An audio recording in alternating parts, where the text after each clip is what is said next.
ये आए हम देखते हैं कि दो चार वाले सबसे पहले जो समीकरण लिखेंगे ना हम सर समीकरण लिखेंगे। अच्छा आपको पता है कि जो रैखिक समीकरण होता है, जो रैखिक समीकरण होता है ना, रैखिक समीकरण तो रैखिक समीकरण का आप समझ रहे हैं कि रैखिक समीकरण का ये x plus b y plus c बराबर 0 आप समझ रहे हैं कि जो रैखिक समीकरण होता है उसके अधिकतम पावर 1 होती है। रैखिक समीकरण की अधिकतम पावर 1 होती है। आए देखते दो चर वाला आप देख सकेंगे कि गौर से देखिए इसमें एक चर ये है, ये एक चर ये है, तो इस समीकरण को हम क्या कह सकते हैं, दो चर समीकरण कह सकते हैं। ठीक है, हम सबसे पहले आप जानेंगे कि दो चर वाले समीकरण में दो चर वाले समीकरण दो चर वाले समीकरण में दो समीकरण होते हैं। तो सबसे पहले हम पहचानेंगे कि a1 क्या होता है और b1 क्या होता है, c1 क्या होता है। तो सर आप एक बात समझ लीजिए, समीकरण एक का ये प्रारूप है। समीकरण एक में a1 b1 c1 आप समझिए।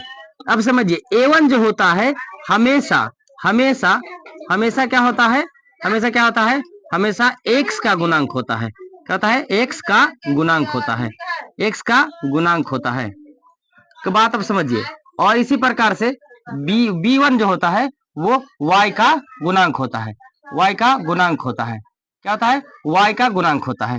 अभी अगर आप देखिए c हमेशा अचर हमेशा अकेले रहेगा, ये पहचानने का हमारा अपना तरीका है जो आप पहचान सकिएगा। देखिए सबसे पहले ये बात होता है। अब आप देखिए a1 b1 c1 ये जरूरी नहीं, आपको जब पहचानने के लिए कहेगा a1 b1 c1 तो आपको कहां नजर दौड़ाना है, समीकरण एक पे हमेशा नजर दौड़ाना है कि समीकरण एक पे वो बन रहा है कि नहीं, सिर्फ एक पर। अगर देखिए हमको कहेगा a2 b2 और c2, ये पहचान की तरीका है, पहचान।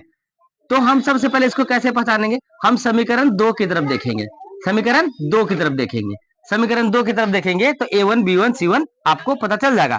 समीकरण दो में देखेंगे तो a2 b2 और c2 पता चल जाएगा। जिस तरीका से हमने बताया है कि a1 समीकरण x के गुणांक में रहता है, उसी तरीका से यहाँ देखेंगे कि a2 है वो भी x के गुणांक में रहता है, लेकिन कहा, समीकरण दो में, समीकरण दो में रहता है।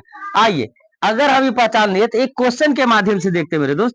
देखिए क्वेश्चन के माध्यम से देखेंगे। सबसे पहले हमको आना चाहिए कि ये समीकरण में a1 b1 और c1 पहचानने आना चाहिए। तो चलिए आज देखते हैं।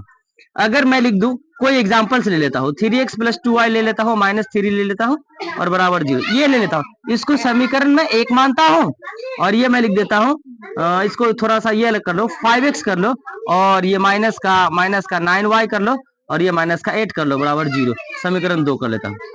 आइए हम इसलिए समीकरण में a1 b1 पहचाना जाता है, जब हम आपको सिखाएंगे ग्राफीय विधि में तुलनात्मक विधि।